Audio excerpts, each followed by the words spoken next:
What's going on, Safemoon family? So we are at the trial for John Caroni, and Thomas Smith is been on trial the last 2 days, so we're going to get some information and updates from that. It's kind of got some interesting aspects to it. He testified that Caroni and Nagy would regularly discuss how we would structure responses to the public to conceal or deflect from their withdrawals from the liquidity pool. Hi, this is David T. Morris reporting again from outside the Eastern District of New York Courthouse, where John Caroni is on trial, the former CEO of Safemoon, accused of wire fraud, securities fraud, and one other charge that I'm forgetting for the moment. So I'm back today. It has been an interesting morning already.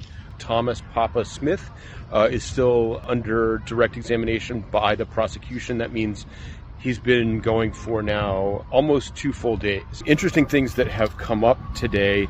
They have Caroni on tape saying that the centralized exchange reflections, that is the tokenomics that were being simulated on exchanges like Bitmart, were being used to go back to the LP pool. And Smith testified that to his knowledge that never actually happened, partly because the simulation of the reflections was being done in USDT, which wasn't compatible with the LP pools on PancakeSwap. The most interesting part of the Smith testimony was him getting, a little emotional when he talked about what happened after he was given about $500,000 worth of Safemoon tokens, something that he had previously claimed he had no desire for. So this was a guy who probably had some money struggles, and then all of a sudden he's got $500,000. So he says, I didn't have to worry about bills. I didn't have to worry about how I would eat. I was unable to save my grandmother's house, but I had completely changed in that moment. Everything you are, what makes you you, is because you're working towards something.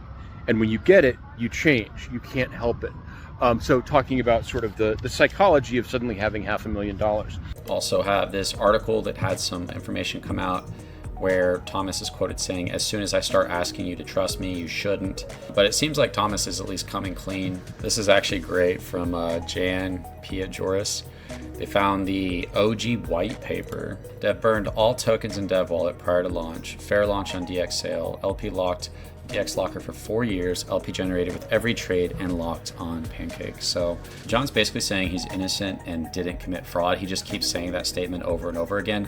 What they're basically trying to do is to say that it's what they did was on the chain, so Safemoon holders should have seen it. And John's trying to make the argument that he communicated that it was that they were going to use the LP. So he's not denying that he used the LP to fund those things, which showed $10 million of him using that. So any conversation about him using the liquidity pool right now is done with.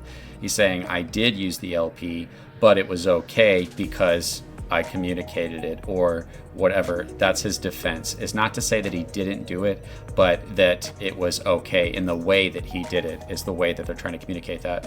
The problem, like I said with that post I just showed you, is that it doesn't matter if John communicates it. The project communicated in the beginning that the liquidity was locked. You can't just later say, oh, liquidity's not locked anymore, we have access to it. You can't do that, right? So that's no way that's going to hold up. But they said that the trial is going to go for another week or two. Follow me, make sure you guys like and keep up to date. And if you guys are wondering what is the next Safemoon, what's the next big project, reward project to get into, check out this video right here and find out.